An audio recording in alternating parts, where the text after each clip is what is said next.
everyone. Hello, scholars and listeners. Welcome back to another episode of Scholar Chit Chat. And it's me, Ojay, your host again. And today we have a very fantastic guest with us. His name is Mustafa Saeed. And he's here because he has successfully applied for the Mastercard Foundation scholarship. And he'll be sharing more insight on his scholarship journey and kind of helping people who would want to go through the process by providing valuable insights into what that is like. So welcome, Mustafa. Thank you for joining us. Thank you for having me, Ojay. I'm excited to speak about my experience applying for the Mastercard Foundation scholarship at the University of Edinburgh. So before we go much deeper, I think I like to start things off by giving guests kind of like the opportunity to introduce themselves. So you can talk about yourself, tell us what it is that you are passionate about, maybe research-wise, maybe even broader than research, or even, again, to help the speakers kind of contextualize your responses. Maybe if you can share as well your own educational background and how you started the journey. Yeah, so I hold a Master of Science in African International Development from the University of Edinburgh in the UK. And prior to undergoing my master's degree, I also held a Bachelor of Science in Economics and Development Studies from the Federal University of Kashere in Gombe State, Nigeria. And so in between my graduation from my undergraduate studies and getting the master's was about 4 years. And so in between that period, I had done a couple of voluntary activities as well as full-time paid work, ranging from the latest one, leading up to my master's, was working as a research assistant at the Center for the Study of the Economies of Africa, where I researched on women's economic empowerment, inclusive growth, data governance, and other development policy issues affecting Nigeria at the time. I had also worked in advocacy quite much, and I still do that. I had worked on youth inclusive governance for development 2021 to 2025 and Nigeria Agenda 2050. But aside all those work engagements, I am personally someone that is quite interested in public service and public affairs, especially growing up listening to the radio a lot. So that has in a way shaped my orientation in a very profound way. So I grew up listening to issues bothering the world, issues in Nigeria, issues in my local community, being to an extent amplified by media. Of course, even when things are happening, there is a way that the issues being reported resonate with you. And as such, I grew up listening to these things, and before I knew it, I was already having this sort of implicit resolve to just use my academic expertise to tackle problems in my life and the lives of others. So that's basically what my life is about. That's interesting. Thank you so much for that introduction and for sharing your passion with us. It's clearly something you feel very strongly about, and you've communicated it very, very clearly. I think one of the reasons why we have guests do these things is because it helps listeners kind of know like the caliber of people, let's say the sort of people that do get scholarships or that go to graduate school. And I think one of the things that always runs through, or the thread that connects all these introductions, is the way, even if it's someone that's talking about in the most abstract form, there is that passion that everybody kind of like really shares. And I think one of the things that maybe comes out as well doing right when you write like your statement of purpose, like the way you feel very strongly about some of the issues that you have shared about. So I'm going to ask is how the Mastercard Foundation scholarship, how it kind of tied into this your interest and this your passion. What motivated you to apply for the scholarship specifically? Yeah, so my motivation to apply for the scholarship was inspired by the interest I had in making use of my skills and expertise to contribute to solving problems at system level, if you understand what I mean. So, like I said, I grew up listening to these issues going on within my local community and my country. And then I came to the realization that, of course, it's people who have the expertise that are able to tackle problems. And so by the time I finished my undergraduate studies in economics and development study, I was already out there to make an impact, but I knew that I wanted to scale up the impact I was making, and I needed much more expertise to be able to do that. So that was how I started looking out for opportunities to advance my studies with a master's degree. And so the Mastercard Foundation scholarship came as an opportunity for me to fund my studies, because I couldn't afford funding my studies in the UK, not even in Nigeria for a postgraduate study at the time. So Yeah, Yeah. yeah. I mean, Mastercard Foundation scholarship came like many other funding opportunities that I had about even before I came across it. So I decided to give it a try. But even before I applied for Mastercard, I was applying for other funding opportunities. But of course, the Mastercard Foundation scholarship was the opportunity that I got. So and I took it. That's very interesting to hear. Thank you for sharing that. And I think just for people who are hearing maybe about the Mastercard Foundation for the first time, for whatever reason, can you give like a brief overview about what the scholarship is about? So the Mastercard Foundation Scholars Program, we can say a flagship scholarship program of the Mastercard Foundation with headquarters in Toronto in Canada. So back in 2012, the organization decided to initiate the Scholars Program, which was a fund given to several universities, both in the UK and across Africa and Latin America as well, I guess, in the Americas, to help young people, especially from Africa, who are financially disadvantaged, to acquire world-class education. In their words, to paraphrase them, they said, young people whose academic ambitions exceeded their financial capabilities. So that was what the scholarship was all about generally.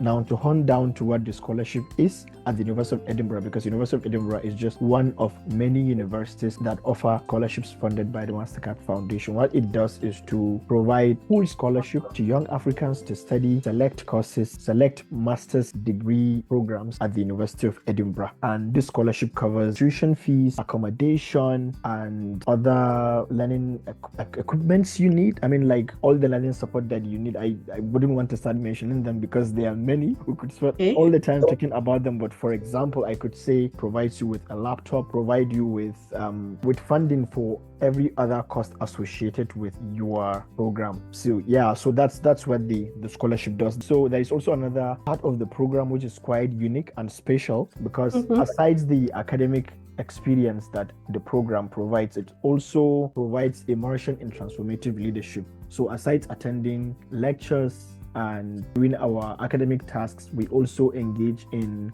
leadership reflection sessions where we talk about maybe like how we can improve as leaders and what we could do to, for example, become much more empathetic in a way. We try to reflect over how we can embody the transformative leadership as future leaders, because at the end of the day, the scholarship program is not just out to give young Africans skills that would enable them to become competitive and be able to get into jobs, but the scholarship also has an ambitious vision of creating leaders within the scholarship cohorts, and as such, that leadership development is given a lot of attention and given a lot of priority as well. So scholars take a lot of time reflecting over leadership, and we even get into like much more philosophical issues around leadership.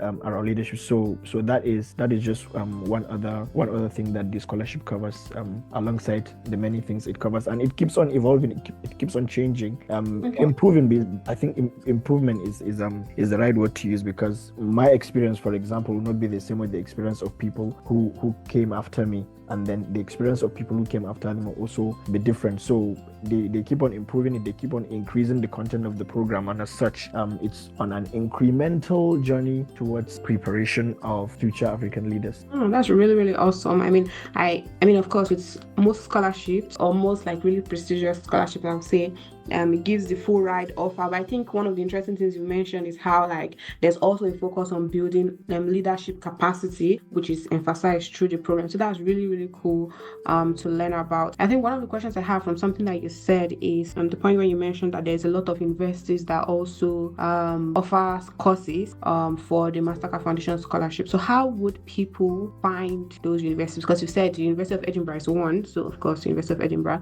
But how would you find a list of universities, for instance, that offer this, and what kind of courses are sponsored? Is there a database for that website? Yes. And just before I said, I want to remind listeners that I don't work for the University of Edinburgh, neither do I work for the Mastercard Foundation Scholarship Program at the University of Edinburgh or the wider Mastercard Foundation Scholars Program under the Mastercard Foundation. However, what I know is that having said that, the scholarship has a web page, dedicated web page on the Mastercard Foundation website. That's the organization. So when you go there, you see a list of all the Mastercard Foundation partner universities across the world that are offering Mastercard Foundation scholarship. And like I said in the beginning, these universities are spread across Africa, Europe, and some parts of the Americas. Oh, that's interesting that there are also some scholarships in Africa. Yeah, there are. I know 1 to 2 or 3 universities where Mastercard Foundation is funding students. I think there is Makerere in Uganda. There is also, I think, African Leadership University, and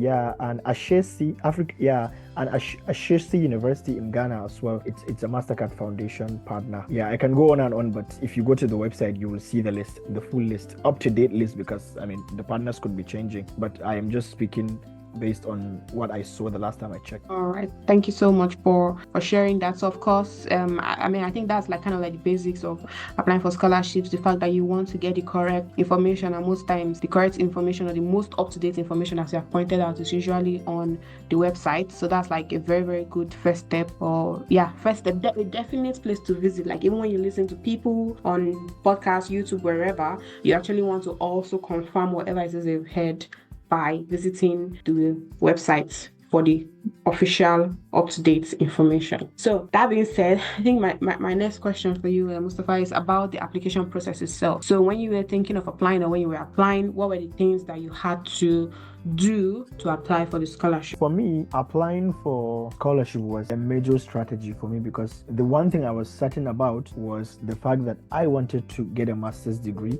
and I wanted to study in the United Kingdom. And that was, so when I thought about the universities the universities that I was trying to get into in the UK, I was also going through that thinking with some imagination on who my funders could be, like, or who could fund my studies. So, and I literally had scholarship information revolving around me, because I was following a lot of blogs that were talking about scholarships and funding opportunities, both masters and PhDs, in the UK and elsewhere. And then my friends knew that I was interested in getting a scholarship, as well as relatives, uncles and aunties as well. So I was that one person that everyone shared that WhatsApp broadcast about scholarship to.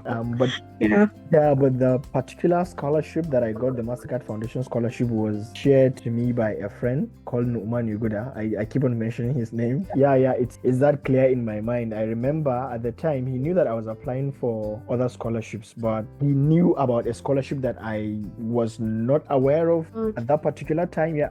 Because he was the first person to tell me about the Mastercard Foundation scholarship. And for some reason, I think by the first time he was telling me about it, he hadn't known much about the scholarship and as much information. And even me, the level of exposure when it comes to the funding was limited, and even my ability to like dig and find out about scholarships was also a bit limited at the time.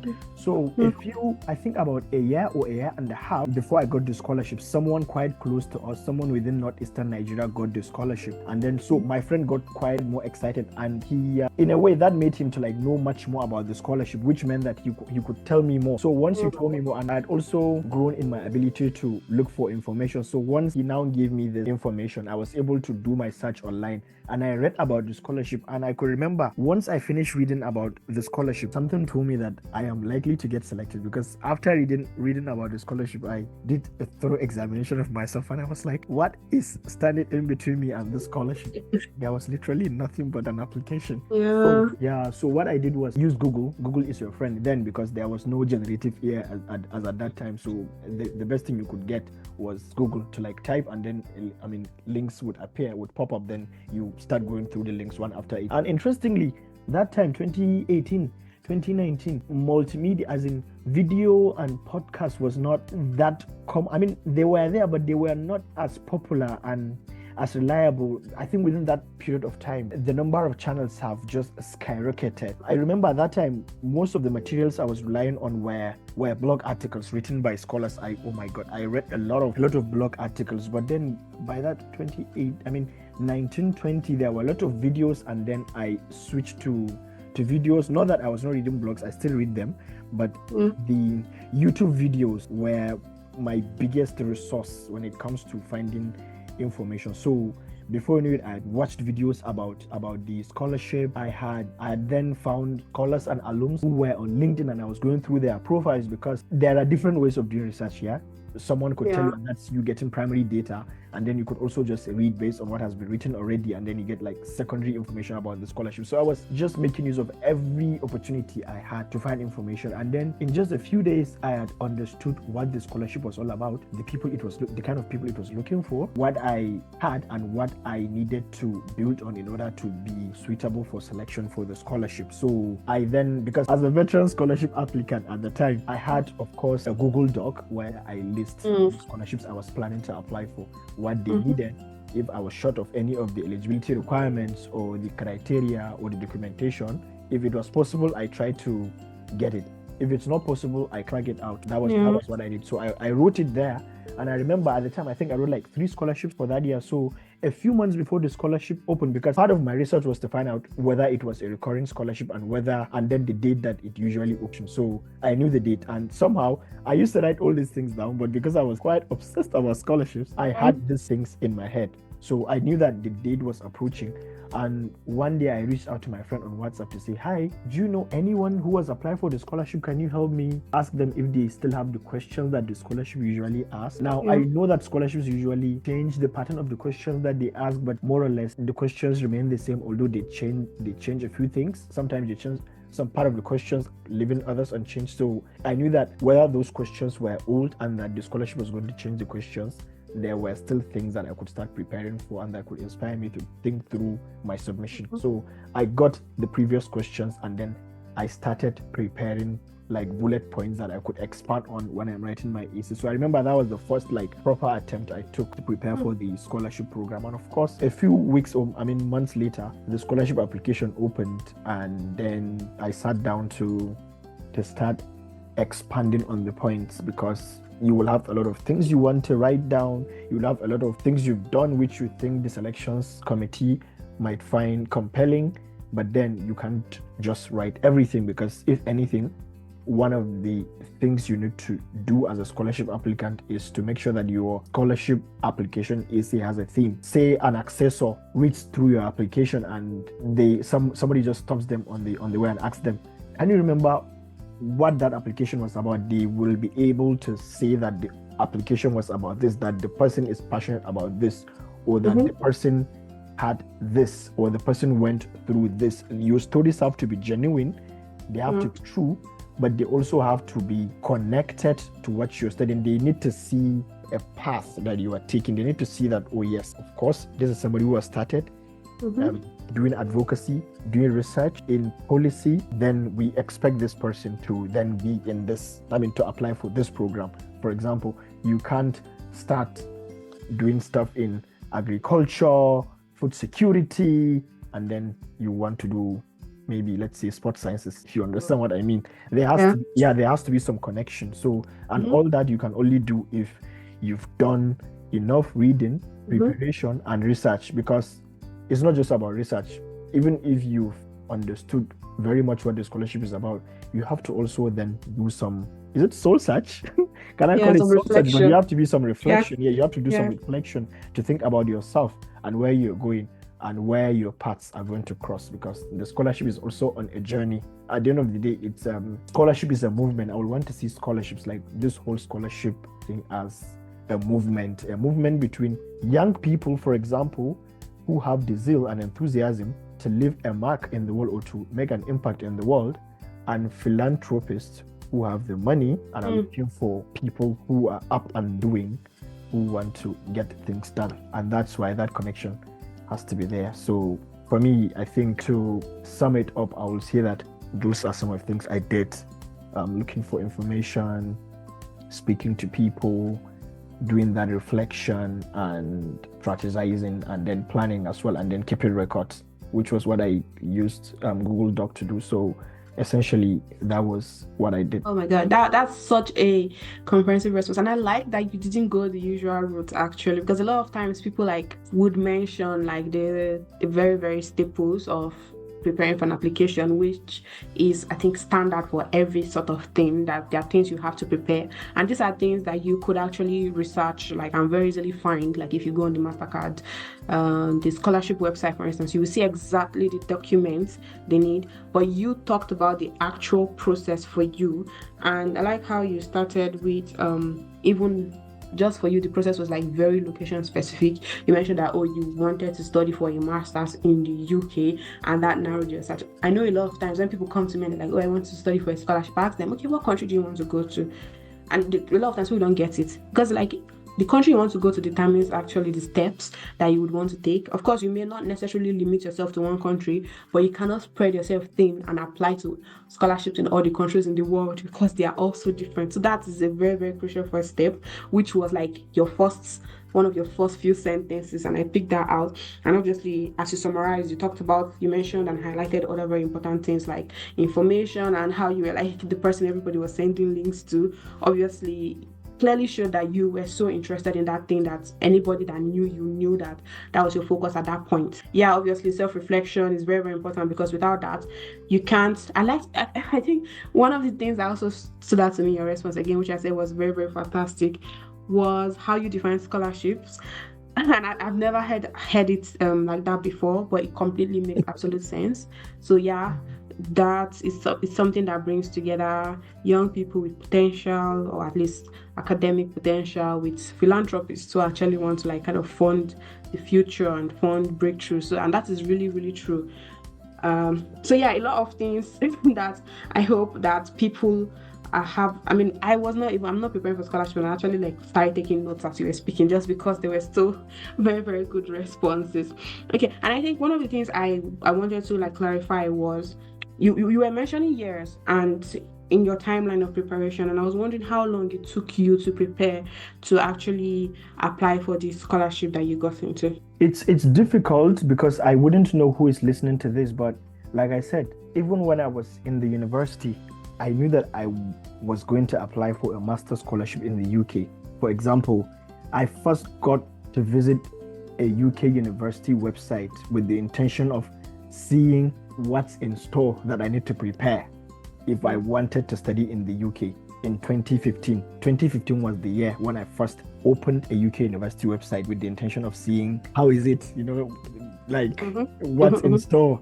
And I was in 200 level then. Okay. So one could say, for example, if I want to be philosophical, right, and be discursive, I would say it took me that long. But if I am to just be practical with this particular Mastercard Foundation scholarship application, I will say that I did it in about 2.5 months, because I think it was about a month. I can't remember clearly, but I think it was about a month before the scholarship application opened when I reached out to my friend on WhatsApp to ask him if he could help me reach out to an alum who has the question. Yeah, but because I applied to different scholarships, it meant that I had like a work in progress application. It was more like I had the basic inputs for scholarship application, whether it was documentation or essays. Right? Because I remember one of the stories I told in my Mastercard Foundation application essay, I told that story in another scholarship application. I think it was Chevening. I had pitched the same story, which is why, in a way, it's about the originality, right? So, it's about the originality. So I took story from my Chevening scholarship application. Of course, the largest part of my application for the Mastercard Foundation Scholars Program at the University of Edinburgh was written purposely for that scholarship. But I remember at least one story I had to extract from my Chevening scholarship application and then give details that, for example, Mastercard would want to know, which Chevening might not prioritize in their own application strategy. I remember even that story, for example, that I mentioned, and it had to do with leadership then. I had started writing that story in July 2020. That was when I noted down that story as a bullet point among a list of bullet points of leadership and networking experiences that I had. So that was in July 2020. And I think the application for the Mastercard Foundation Scholars Program at the University of Edinburgh for my cohort was either September or October. It took 1 month. So, but the bullet point, the reflection of the things I could potentially include in the scholarship application were written in July. But then the scholarship essay was submitted sometime in October or end of September. So yeah, you can count the months then. July, August, September, Yeah. October. That is like 4 months. But then Yeah. writing with Mastercard Foundation scholarship program on my mind, I probably did it like within 2.5 months or 2 months. Because I remember after I had gotten a draft of the scholarship application for MCF Edinburgh, I will be calling Mastercard Foundation Scholars Program at the University of Edinburgh, MCF Edinburgh.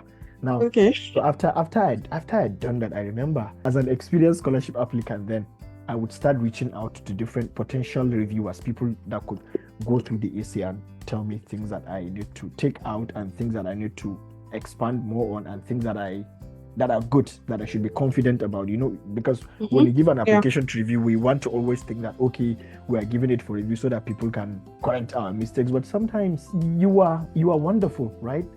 There are things about you that are just so great, and if you write them down, they make sense. And sometimes people would just want to increase your level of confidence in writing those things, and as such, they will tell you to just keep this, because you could have reviewers saying things like, I love this. They will tell you, but then the things that are a bit off or that are not quite suitable or that have been talked about too much in the essay, the reviewers will help you to note those as well. So I had already started speaking to different people. Ojay, you and I have been on different scholarship platforms. So I was reaching out to different people, and there were, I think, about 2 people, interestingly, that I spoke to who got to review my application. One was my scholarship mentor, Dr. Ken. I'm giving shout outs now. I reached out to him. Casey. I reached out to him, and then of course, because he was quite intentional about mentoring people for scholarships, so because I had spoken to him early enough, I think he had probably put me on a queue. So by the time I sent him the draft of the application, he got back to me a couple of weeks or days before the closing date, and by the time he got back to me with some reviews, I would then want to move on to the next person, right? Because usually we don't just give our application to one person to review, we give it to at least 1 to 2 or 3 people. So I then spoke to my employer at the time, because as at that time I was working with a not-for-profit startup working on poverty alleviation in Gombe State. So I reached out to my employer, who at that time had gone to Oxford and Georgetown University. So I felt like, okay, this is one of the people within my network who understands how tough it is to get into these top-ranking universities, and they could also, just like Dr. Ken, provide some helpful feedback. So I sent my application to that person as well, and the person went through my application and provided some critical feedbacks as well. So by the time that person got back to me, because my work supervisor then, who was doing the essay, used to be very, very busy and quite disciplined with their time. So by the time they got back to me, it was a few days before the application closing date, and they made some reviews that were a bit hard to implement, and I struggled to implement those corrections. So some of the corrections, I was like, you know what, I'm going to be confident, I'm going to leave these things unchanged. So I left them. I remember my Mastercard Foundation scholarship application, as at that time, was probably either the only or the one application that I was imputing sentences right into the scholarship application website. Now, for experienced scholarship applicants, we all know that people hardly do that. The traditional or conventional thing to do is to copy the questions, put them on a Microsoft Word document or a Google Doc. You go and start getting a review, to the extent that you even forget that it's actually a scholarship application that is going to be copied and pasted on a text box of a scholarship application website that doesn't have any review add-ons, right? Like no bold, no no bold, no italics, no font size, no nothing. Just it's going to be nothing but text. But the way we expend a lot of effort trying to get it reviewed, making sure that every sentence is existing for a reason. Makes you think that it's like that is not what the writing is about. It's important, it's crucial. In fact, you have to do that. Hardly do you find people who just write first drafts and submit and get selected. But I'm just saying that these are like realities, because I know that sometimes some people would ask for some people to review their essays, and if they don't get it, they feel bad or they feel like they have no chance. Well, the truth is that sometimes you potentially still have a chance even if the application doesn't get reviewed. However, when it gets reviewed, chances are that obvious mistakes will be corrected. But I want to use this as an opportunity to encourage people that, to be honest, some people are quite good at writing, some are better than others. But that doesn't mean that only people who are good at writing will get scholarships here. However, people who are excellent writers will find it easier to write their first drafts, get it reviewed, and submit. We have to always rely on the different strengths that we have. Personally, my writing is okay. But then most of the time, I feel like the peculiarity of my story and the uniqueness of my work experience tends to be my biggest strength. And as such, I'm much more confident about my story and my unique work experience and my own vision as well as what would get me scholarship. So whenever I write, I will try to get my essays reviewed. So yeah, once I got the essay reviewed by the second person, and then I implemented the corrections, and I was imputing, like I said, sentences right into the text box of the scholarship application system, and I felt I was confident in what I had entered. I pressed the submit button, and that was it. Interesting. That's very, very interesting. And you took us through the process action, and that's very, very motivating. Like, you are definitely not a last minute applicant person, at least in most cases. I think you got to the point where you became like super confident in yourself, and I mean it paid.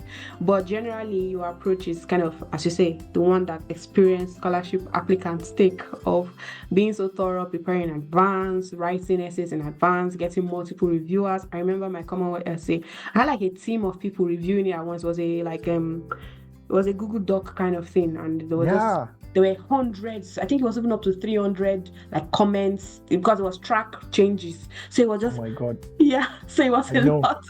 It was like a transcript. I mean, like if you want to submit something for publication and everybody kind of go. Yeah. So it takes a village. But yes, thank you so much for sharing that. And I think one of the things that you said that again, I think that you have highlighted many times, which is very, very interesting and important for people to say, that aspect of reflection. And I like when you mentioned like your bullet point of essays that could answer scholarship questions. And I think that's one thing, if I was to have like a first session with people that want to apply for scholarships, one of the things I normally used to ask them, I'm like, think about all the things you've done, reflect on them, how do they relate? Because a lot of times people feel, oh, I'm not qualified, I'm like, you've done stuff in your life, and it's just your ability to reflect and connect them is what will set you apart. And then, as you've mentioned before as well, to weave the story of all these different things and how they actually like painting a story and highlighting the path they are taking towards your passion or your interest or your course of study. That's just, you need to put everything together. So when you mentioned putting down those stories in a bullet point somewhere, and so that you could always refer to them, I was like, oh yeah, that's definitely the way to go. So I think for a question I have is about like, you mentioned that you first heard of, or at least went through a website in 2015 and got the scholarship in 2021, which means there was this gap. So I was wondering, and of course you also mentioned that you had applied to multiple scholarships and became, of course, an experienced scholarship applicant. That journey is one thing I would like for you to like talk about, how and I mean, even for the Mastercard scholarship that you finally got, right, there was still a wait period. So you have to like submit your application. Now you've done everything to get an application. You wait for your feedback a number of times, and I think if you get to become an experienced scholarship applicant, it kind of points to the fact that you had to do the process multiple times, mostly because some of the experiences or some of the applications came back negative. So how is that whole waiting for getting a negative feedback, going back again to apply again, how does it all work for you? And what did you do during that experience? Yeah, because I mean, I'm quite emotional right now, because I mean, those were not funny moments, to be honest. Not funny moments. You know, we were even younger at the time. So you can imagine, you know, the sort of enthusiasm when you're quite young. So and then the whole excitement, but at the same time being unsure of what life has for you after you finish your NYSC. So it was in the midst of all that, you can imagine, that we were still throwing in those applications. So But the one thing for me, I think, was that I was to an extent distracted with other things that I was doing, and I Yes. was also distracted by the next application. Yeah, I was always distracted by the next application. It's almost, I think the waiting period, most of us have already prepared for it. For like, I mean, several times when we were in uni, let me just say, generally within Nigerian education system, you know that moment when you take an exams, you come out of the class, and then you find some people outside trying to like do commentary analysis about what had been asked, Yeah. and you wouldn't even want to go to that spot because you don't want to hear anything. After all, that conversation would hardly change anything, so you'd rather just see your mistakes or whatever when the result is out, but you wouldn't even want to listen to that kind of conversation. I think that was what I was applying while I was waiting for the outcomes of my scholarship application. So for example, when I apply for the scholarship, I wouldn't even want to think about it.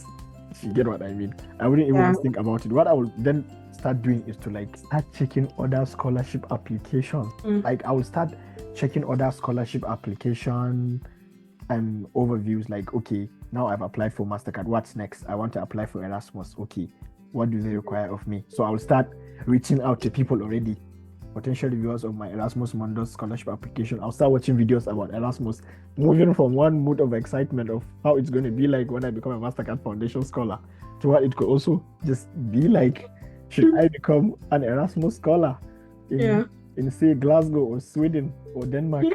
Yeah.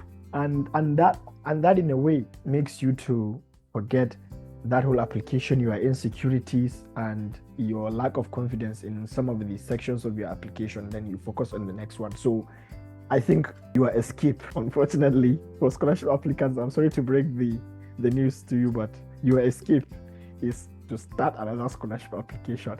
And to be honest, it works, because I think by the time I received my invitation for interview in February 2021, I was taken aback. I was like, for one second, I think I was like, what is this? Because I can't remember actually, but there was something not necessarily scholarship that I thought of when I saw Mastercard in the beginning. It was when I went into the email and I saw them already talking about, I was like, oh, really? I was like, really? Because, okay, let me take us back to November 2020. After I had applied for the Mastercard Foundation scholarship, something happened. Yeah, after we applied, we received an email telling us that some section of our application had been missing in a way, basically. I think that's like a generic way to say it. Okay. Yeah, so see, okay, now this is me, like I'm trying to like go back to the application preview. I just got it on my laptop. I submitted on the 29th of October 2020. Okay. Yeah, so after we submitted, on the 29th of October, sometime in November, we received an email telling us that a part of our submission had been missing, that we should go back to the application system to re-enter those details. Can you imagine? So I think that was quite a miracle that for some reason, I think that has not been talked about enough.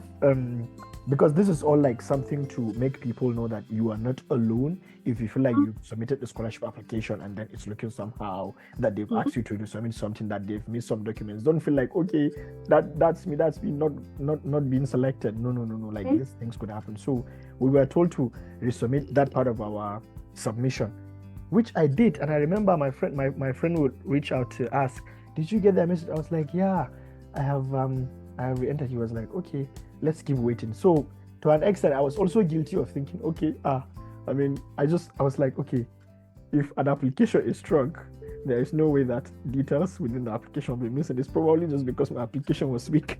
That's why they told me to resubmit certain things. So maybe it's just my I don't know, but I think that incident had shaped my thinking and expectation about the scholarship in a way that I was already like losing hope, saying, okay, at this point I'm going to resubmit to them, but I think let me just move on to my next application, because I'm not even sure if they're going to select me. Maybe I did something wrong that made my application to have that issue, that they are now having to chase me to resubmit some details. So I was already focusing on, I think Erasmus was already taking shape at the time. So I was already focusing on reaching out to some people that could review my Erasmus scholarship application. And then I got one fellowship at that time. So I was excited about the fellowship. I was so right after that incident happened, like I said, I'd just gotten into a fellowship. And for some reason at the time, I think a lot of the things that I had been struggling to achieve within the 3 years since I finished my undergrad were just coming in place. And as at that time, my workplace was quite close to my house, so I go to work on foot. I trek to the workplace. So that period of time I spent going to my workplace by foot, it gave me an opportunity to reflect and think about life and how things that were seeming to be difficult were finally happening. So I remember there was one day that I was coming back from work, and then after reflecting over all the struggles and the hassles of scholarship application and having to reach out to different lecturers, when this one gets tired of writing your references, you move on to the other one, because I had one lecturer that wrote more than 7 references for me. And by 7 references, not like 7 copies of reference. It meant that I had to reach out and put pressure on this person more than 7 times to write a reference letter, because I was applying for scholarship. So behind every scholarship applicant is one lecturer who believes in you, who is just not getting tired of putting in a word for you. So at some point I was coming back from work and I was thinking about all those struggles and how I just gotten into that fellowship that I tried probably like 3 to 4 times to get into, and I got in on the 4th attempt, and how that time I'd gotten a new job that was in line with what I wanted to do.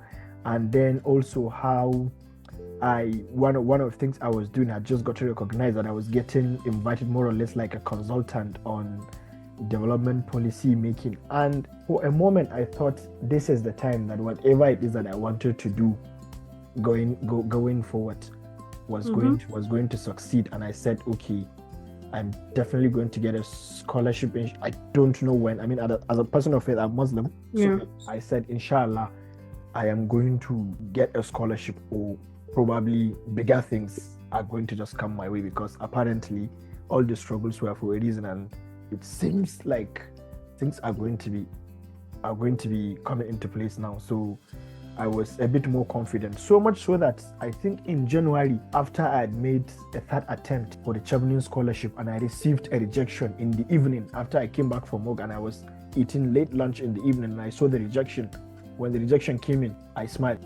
I smiled. I remember that time when I saw the rejection, because people had been seeing rejections just a week before or thereabout. A lot of people had talked about the love letters that they received. So my rejection was the rejection that I received was a little bit delayed.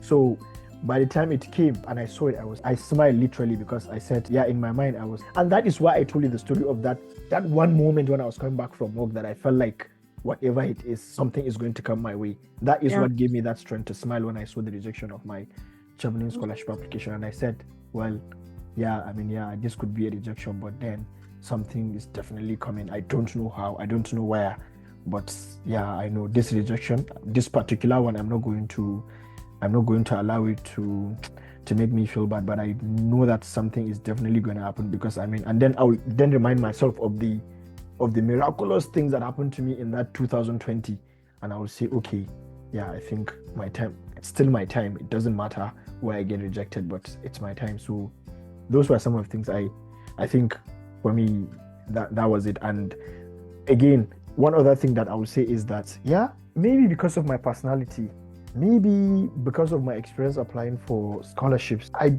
don't know where it's coming from, but I tend to be quite invested in preparing for negative news as well. So for example, I remember, and that was even as at my second Chevening scholarship application, for example, I tried to stimulate moments of rejection. How is it going to feel like? I tried to do I tried to do that. I tried to, for example, sit down and, having watched different YouTube videos of scholars visiting this site or that site in the UK, taking pictures of their classroom, talking about their experience, posting the news of their scholarship, posting their graduation pictures, those things, and I feel excited. How I wish I could be in their shoes. Then I will tell myself, okay, what if you get rejected? How are you going to feel? Say the rejection comes now. How are you going to feel? Okay, let's assume, okay, I've just been rejected. I'll be like, oh my God, I'm so sad. Okay, but yeah, see. So it means that the only difference between the actual rejection and the real one is the fact that the other one is there and this one is just stimulated. So I would say, okay, stimulated. So I did that a lot, and I think that has helped me, because I remember there was a time when I applied for one of those scholarships and somebody got rejected. The person didn't cry while we were on the phone, but I think the person had actually cried from their voice. So both of us were rejected, by the way, and I was the one that was trying to encourage the person, support the person, mentally, because the person had been drained by that particular application, and I was trying to just support the person, like, emotionally. So and then me, sometimes when I got rejected, I would also say things like, okay, I remember there was a time, but I think that was also my own sort of emotional downtime, if I may call it that. There was a time when I got rejected, I was speaking to one of my friends, and I was like, what I'm just going to do now is to save up some money and be buying expensive academic textbooks and be reading on my own, because even if I don't get funded, I'll still go and study. I'll still go and learn all those things that people learn in classrooms that I am not privileged to get into. So it got to that extent. So I was that resolute. So I think these things helped me to handle rejections. And I might not have the strength now, interestingly, like, it's even because these are things that I have hardly talked about with anybody, but I think in hindsight, I will see that at the moment, I don't even feel like I have that strength. But I will try to, like, build it just once again, because I think it helped a lot. I was telling one of the people working on our scholarship, actually, and that was not just me telling the person a story, but I think as at that time, I was strategizing that even if it will take me 10 years to get a master's scholarship, I was ready to do that. Because for me, it was a transition plan. That was like a strategic plan for me. And I remember seeing some people, I think I saw one scholar, probably from Uganda, who got a scholarship probably like 10 years after he had made his first, like, attempt to get the scholarship, and he got it like on the 10th year or something. It was not like he was applying, like, back to back every year for 10 years, but I think it was more or less like, the first attempt was made 10 years ago, and then the person on the 10th year. So I said, if this person, I remember the person probably had a first class, if I'm not forgetting. The person had a first class, and I said, okay, if somebody with a first class will spend 10 years struggling to get a master's scholarship abroad, then I am also prepared to spend those 10 years trying to get a scholarship. So I was that passionate about getting it. Wow, this is very, very, deep. Thank you so much for sharing these reflections. And I think that the key things that stood out for me was, there are a lot of things, actually. One of the key things was the way you just started it. You were like, oh, I distracted myself. And I think listening to you kind of talk more about it highlighted that it wasn't just like as a distraction for the sake of it. There was also kind of a bit of strategy in the distractions, because I think at the end of the day, at the end of the day, when you're talking about reflecting on how things started lining up, showed that you were putting in applications for different kind of things, because you mentioned like getting the fellowship, you mentioned some of the kind of roles, I think in your introduction, you mentioned kind of the roles you kind of worked on between undergrad and getting a scholarship. So obviously it was not just distraction for the sake of it, which is again a very, very valid point for applicants, in the sense that you don't pause your life for scholarships. You continue to live your life and you continue to grow, so that you continue to accumulate those points, those stories that you bullet points to your experience list that you could use for scholarship essays. You continue to live that life and continue to build things up for better applications in the next round. And then I think another valid point, in addition to resilience, which is just a critical factor, is you mentioned faith and hope. And I think it was at that point, for me, I could also relate, because it was during my scholarship application struggles that kind of learned the value of hope. I don't think I've ever shared this before, but like, I never really understood hope. So like, I'm a Christian, and one of the things that I said is there are three great things: faith, hope, and love. It's very clear to understand the value of faith and love, for instance. But for me, hope was a concept that I didn't really get. And in fact, I think I also used to struggle about what's the difference between faith and hope. But applying for scholarships, it just became like something I just knew. because it's like, oh, I have faith, but there was a point when I was losing hope. I actually could identify those periods where it was, oh, I have faith, but I don't have hope. Oh, my hope is like really becoming low, sort of thing. So again, I think also when I was listening to your story, I could realize that you kept faith alive and you also kept hope alive. Like at that point when you were like, oh, you got the rejection, but you just smiled. It was, you had high hopes, you had high faith, it was all high for you. So of course, these are things that everybody must keep in mind for rejections. And I think this would actually bring us to the end. But before we end, I actually want to bring us back, let's say, to actually the Mastercard scholarships themselves, and ask a question about this question I think I highlighted about if you could apply to multiple universities in the Mastercard. So from the list that you checked through, can you apply to multiple, or is there a cap on how many universities you could apply? So you could apply to some in Asia, America, the UK, even Africa, or you just have to apply to maybe 3 and that's all? Sure, you can apply to as many partner universities as you can. And that's one amazing thing that they did with the Mastercard Foundation Scholars Program, because the scholarship is decentralized to the universities. If you understand like the true meaning of decentralization, it's happening within the Mastercard Foundation Scholars Program, because each university manages the scholarship independently in a way. They have their own. So for example, and that is why sometimes you see people who want to apply for Mastercard Foundation Scholarship, UC Berkeley, or University of British Columbia in Canada, or Earth University, or Makerere, or ALU, or Ashesi, or Oxford, or Cambridge, reaching out to ask questions. And I will have very little ideas to share with them, because the application system at the University of Edinburgh quite different from the one at UC Berkeley. I remember I am within my network, right, of scholarship applicants as at that 2020. I was probably like one of the few, or if not the only person who was applying for the Mastercard Foundation Scholars Program at the University of Edinburgh alone.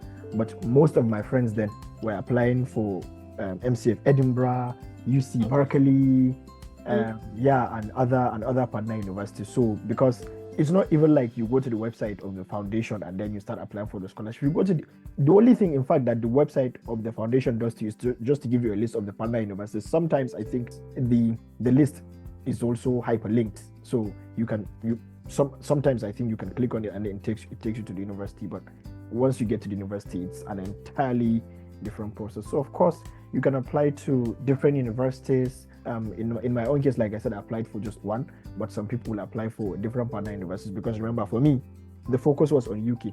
So funding, wherever funding could come from, it was the UK. So it was easy for me. I was applying to different schools in the UK and different scholarships within the UK. I think out of about like 13 to 14 scholarship applications, I think 11 to 12 were targeted at UK universities, out of which I got probably 5-6 admissions, and then I got into one. So yeah, you can apply to as many as you can. Thank you so much, Mustafa. Thank you so much for sharing your journey. Thank you for sharing your insights, and you were like as personal, as real, as authentic as possible, even with this. And I'm sure that many listeners would be encouraged on their journey for scholarship applications, not just for the Mastercard, but any scholarship as well, because I think these are what we shared is actually the core of the whole thing. It's not specific to a particular scholarship application process alone. So thank you very, very much. Yeah, thank you very much for having me, Ojay. Yeah, and I would also say thank you so much to everybody who's listening. And of course, if you're interested in the Mastercard Foundation scholarship that we're speaking about today, or any other scholarship, the things to do are the same as we've emphasized. You have to stay authentic, prepare thoroughly. Mustafa shared a lot of, in just talking, he mentioned a lot of different ways of preparing thoroughly. And of course, don't give up, keep striving for your dreams. And of course, this podcast will continue to bring people like Mustafa your way, who can share insights into specific scholarships, or even just the scholarship process as a whole, to keep you energized and motivated. So yeah, just keep pursuing your goals, and stay tuned. Thank you so much for joining us on this episode of Scholar Chit Chat. If you found our conversation insightful and enjoyable, be sure to hit the like button and subscribe to stay updated. We've got a lot more in store, and we don't want you to miss out. We are always diving into topics like this: academics, scholarship, professional life, and the international student experience. It's what makes Scholar Chit Chat your go-to podcast for a fresh perspective.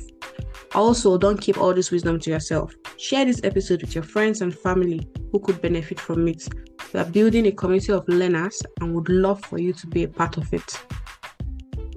Your thoughts matter to us. We want to hear from you. Drop your comments and questions in the chat, or send your questions, suggestions, and comments to scholarchitchat@gmail.com. Your input helps shape the future of Scholar Chit Chat.